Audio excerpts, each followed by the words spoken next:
everybody, and welcome to Our Land, Our Stories with Nelson St Gage and IATSIS. My name is Sally Lawrence and I'm one of the lead authors for this landmark series. Thanks for joining us. Viewer advice: Aboriginal and Torres Strait Islander peoples are advised that this webinar may contain the names and images of people who have passed away. To start off, I'd like to acknowledge the traditional custodians of the land on which this webinar is being viewed and also produced from today. I'm currently on Kabi Kabi country or Gubbi Gubbi country in Queensland, and so I pay my respects to elders past, present and those emerging. Have you seen this map? It's the IATSIS map of Australia, and it is part of the Our Land, Our Stories series. And it comes in the back of the little red, yellow and black book. And so you have this beautiful poster that you can use as a resource when you're working with your students. It's important that we acknowledge the country on which we are on and acknowledge the language group for the community that we are working with. So this is a great resource for that. You can also find it online through the IATSIS URL, so please click on that and use more of that interactive map for your teaching and learning. So today we're going to be looking at NAIDOC, and this year's theme is Always Was, Always Will Be. Now I can't stop when I say this theme, I can't help myself but to sing it, because it is one of those well-known chants that we do sing when we are either protesting or out in the community acknowledging that we are on Aboriginal land. So always was, always will be Aboriginal land.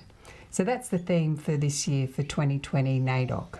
Today, I want to take you on a learning journey, and we're going to have a look at that big picture behind NAIDOC, and we're going to look at how Our Land, Our Stories can support you to embed NAIDOC and concepts that are celebrated in NAIDOC Week within your teaching and learning.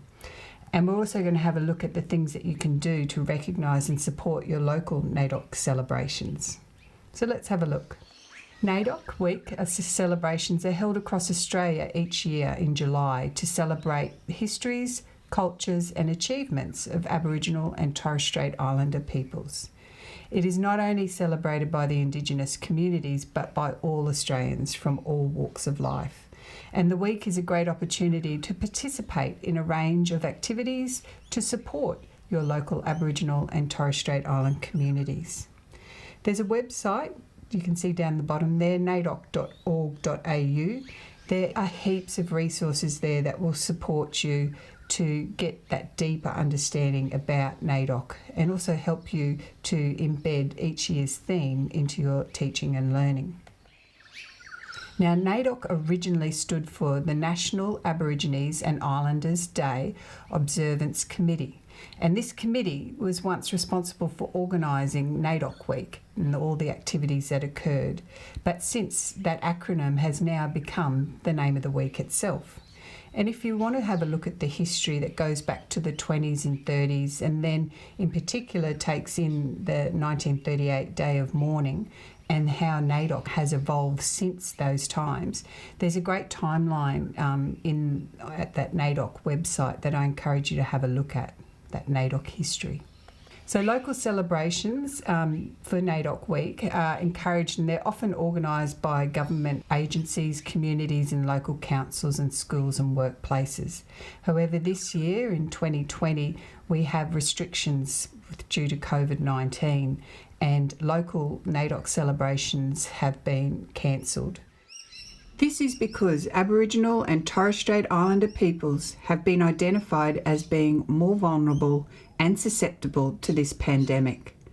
With a high incidence of chronic health issues within communities, gatherings like NAIDOC would place our elders at greater risk of infection.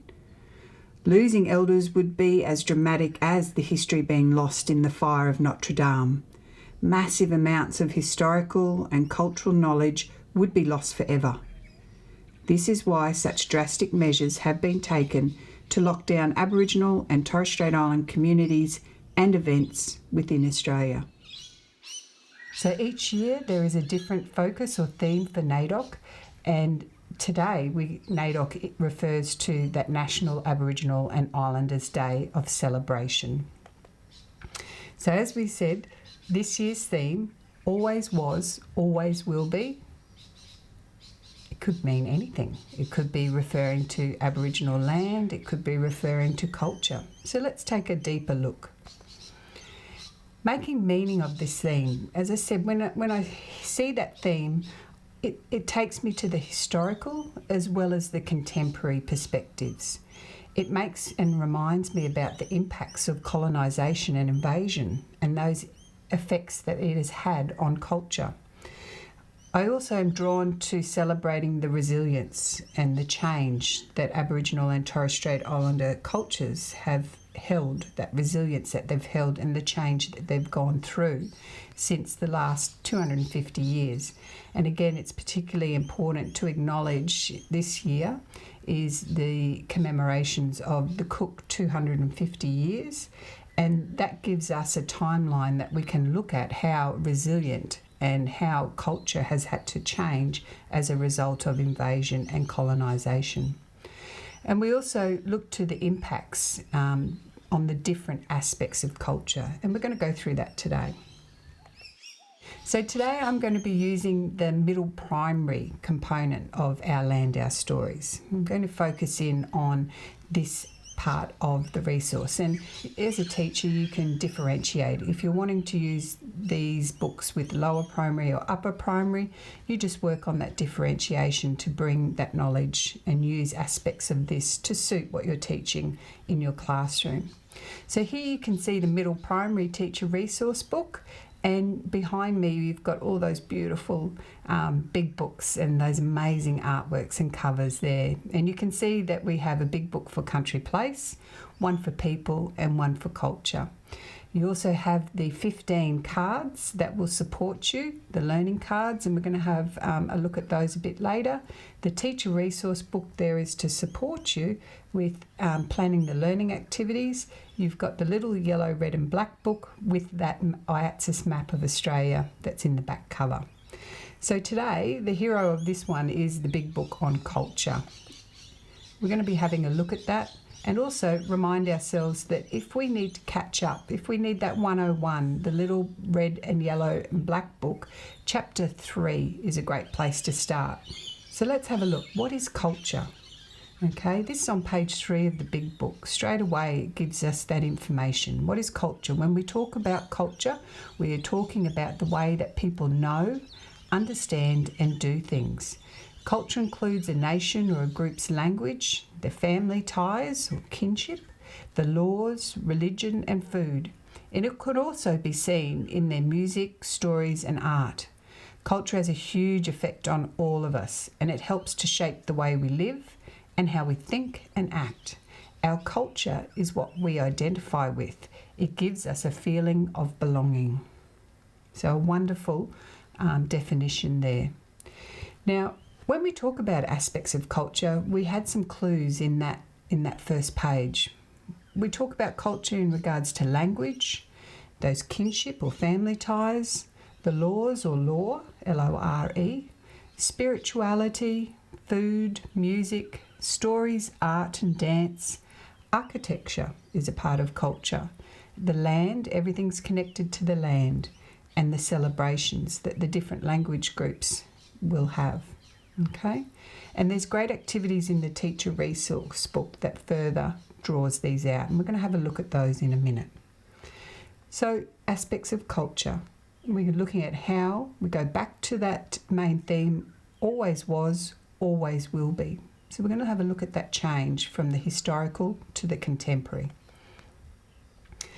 As you can see in this big book, there's lots of information. And straight away on page 4, it talks about Aboriginal cultures, and page 5 about the Torres Strait Island cultures and the similarities and differences. It's important when we're talking about Aboriginal and Torres Strait Islander cultures that we recognise the differences and the diversity that exists within those groups. So there are many Aboriginal language groups, so there are many cultures. Just the same as with the Torres Strait, each island is different. They have their different songs, their different dances, their stories. relate to that land on which they are on, or that island community that they are from. So this is great to connect to the Australian curriculum, because these are some of the key organising ideas that are consistently brought up, that we look at the diversity that exists within the two cultures. On the following pages, it goes into depth about dance, those aspects of cultures. And I like this one here because it's looking at traditional dance, but it's also celebrating the contemporary dance as well. So it's important when we're working with our students to not just focus on one era of time. We want to look at the many eras and how things have changed. And we're going to use a great pedagogy in a minute with Uncle Ernie's framework. That helps us to look at how things have changed over time. As we move through this big book again, you see that we've got a lot there about both Aboriginal culture and Torres Strait Island culture. So it's important to show that diversity and to share that focus. And here you've got information about spirituality and laws, and also the festivals and celebrations. So this middle primary book offers you a lot of support to be able to talk to NAIDOC and to talk about culture. It's also important as non-Indigenous Australians that we also take a moment to reflect on our own culture and our own experiences. What cultural background do we come from? What are aspects of our own identity or cultural identity?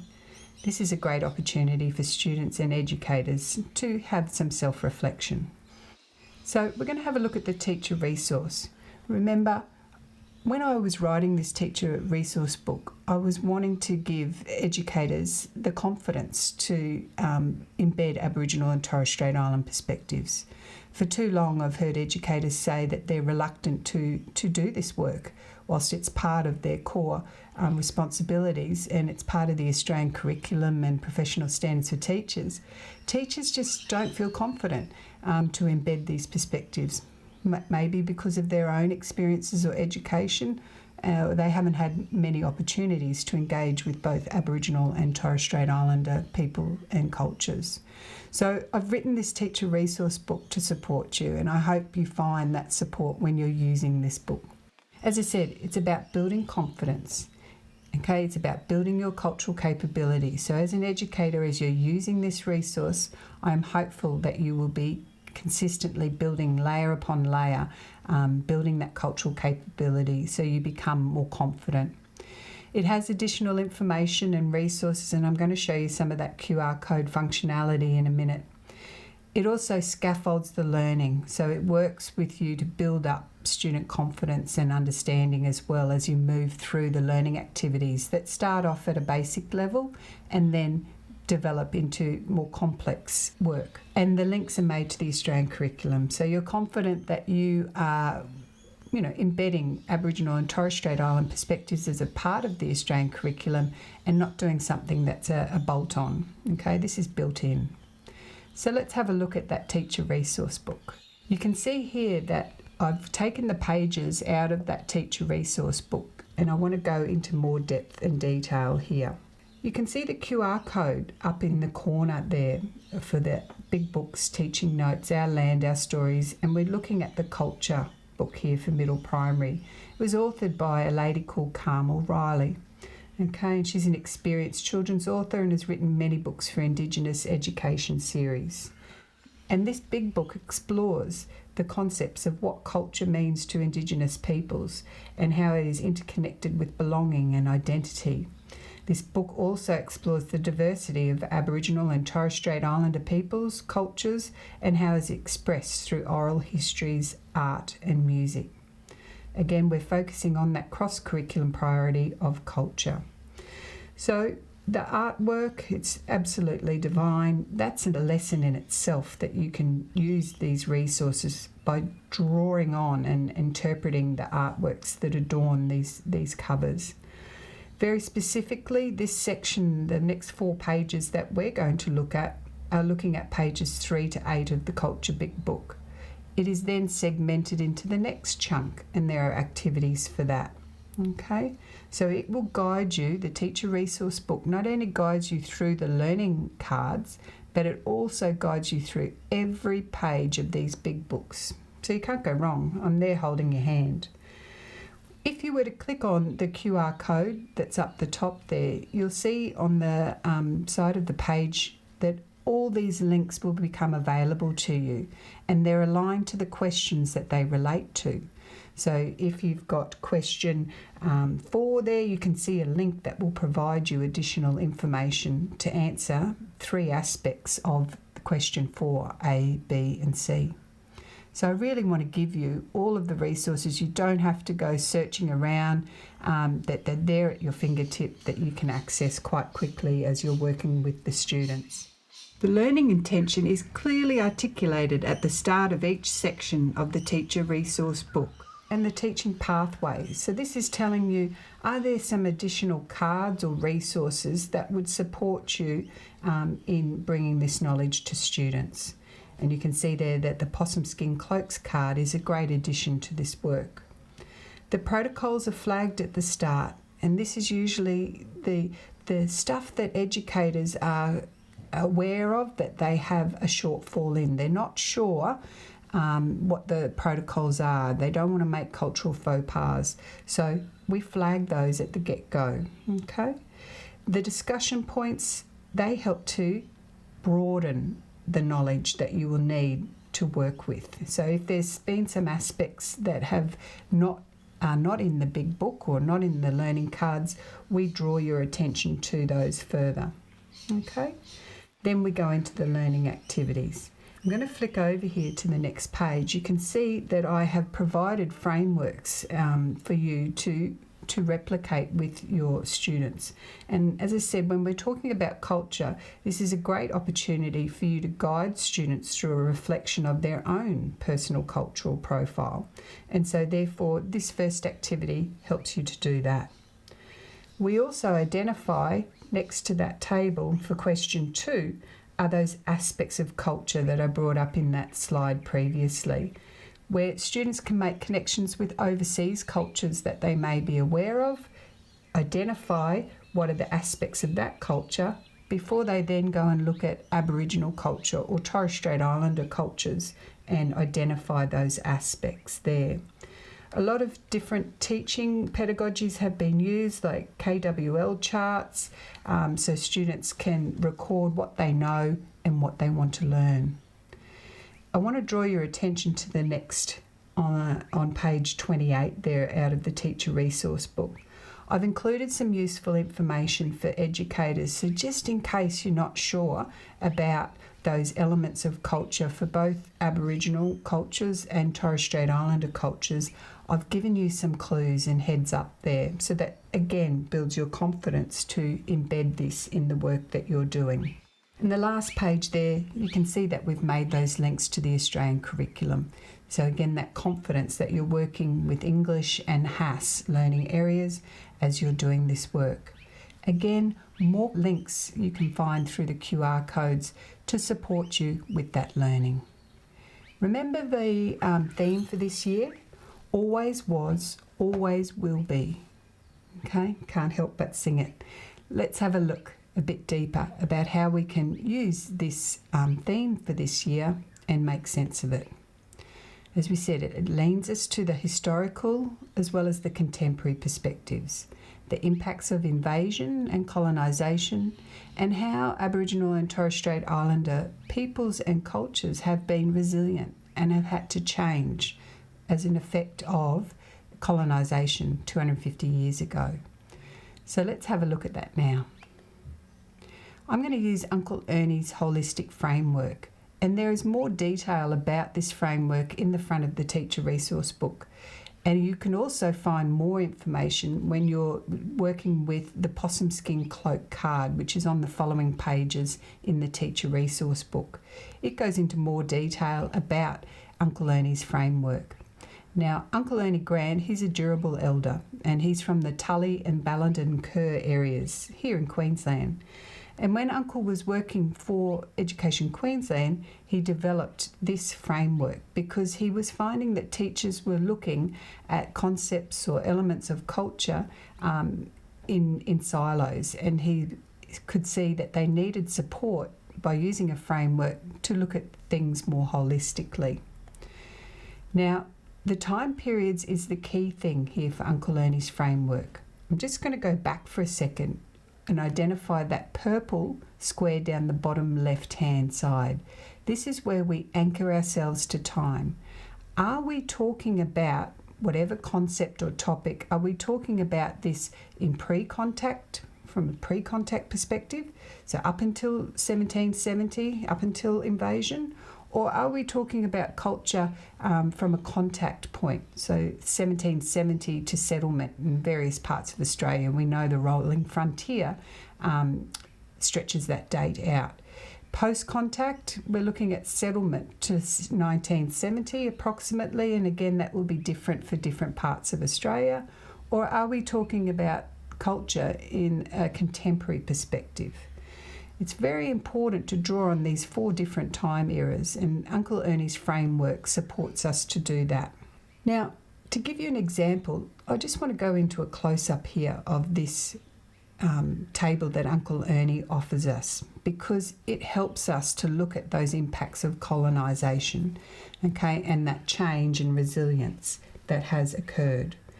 So for Uncle Ernie, he's talking here about pre-contact. If we were looking at this from the perspective of language, then we know that before Cook arrived, that there were different language groups, over 240 languages, 700 dialects. But when we move to the right here and we look at it we're reading this clockwise, okay, in contact, languages, what happened to languages at that point of contact?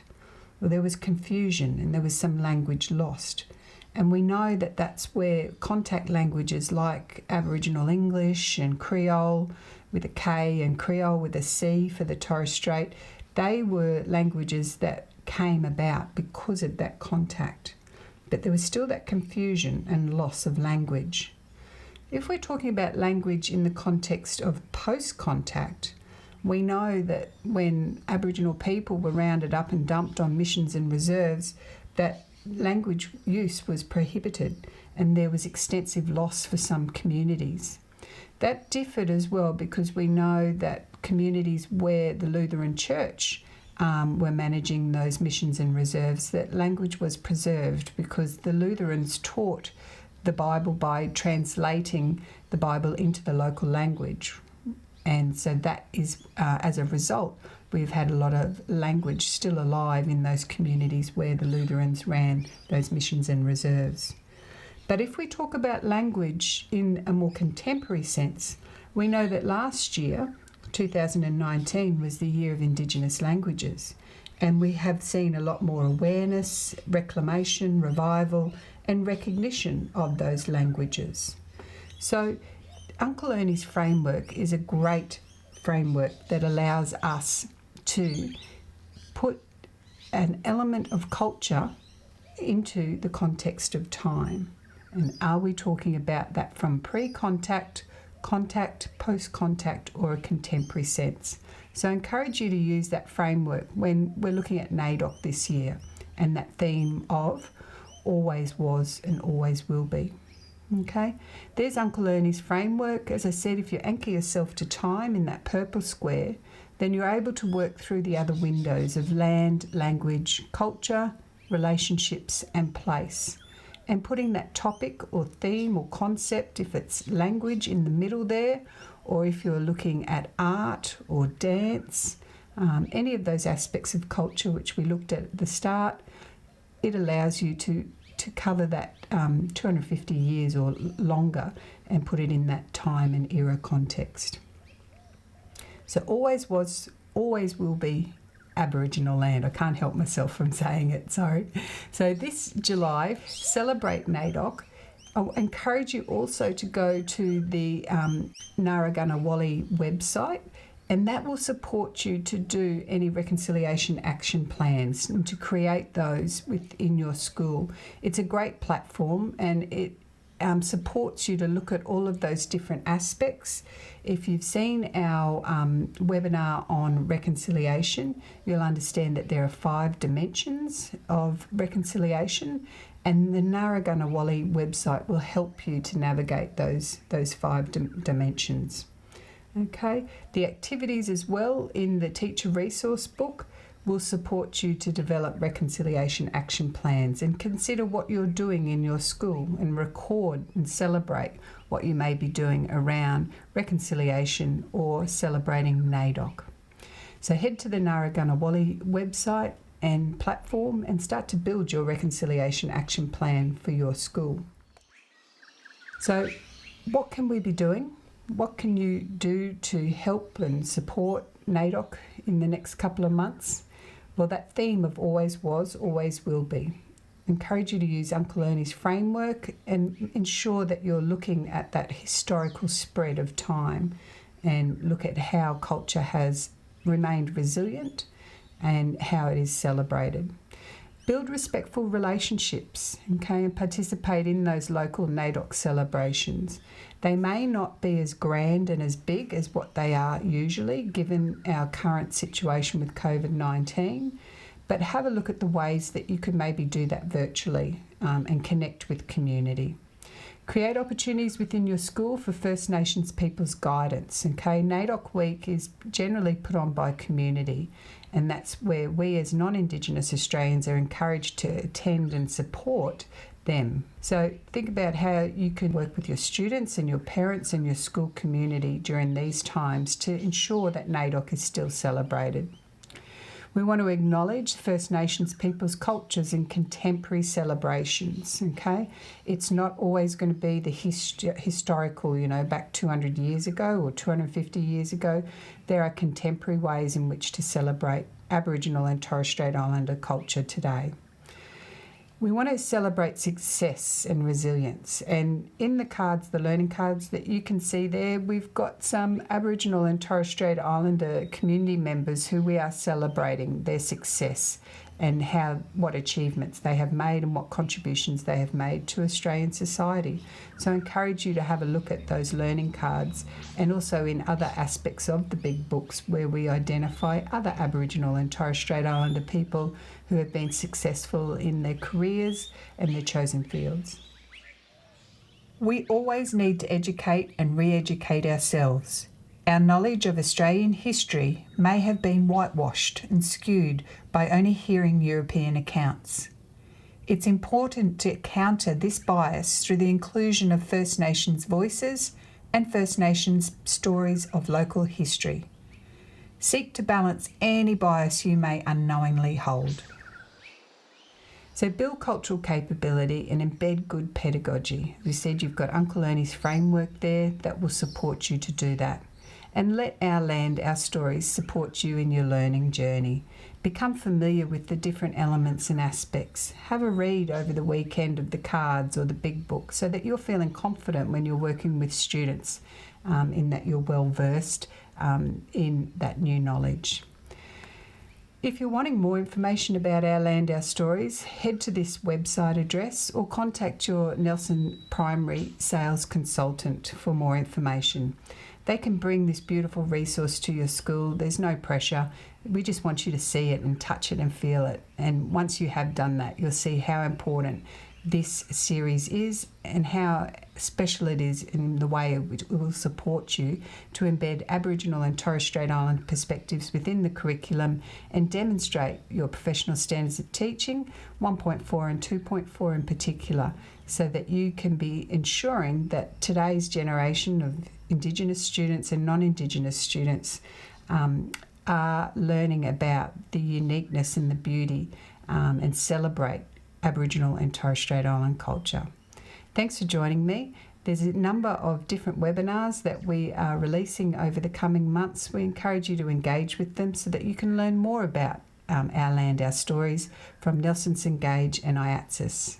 Thank you for joining me. Take care.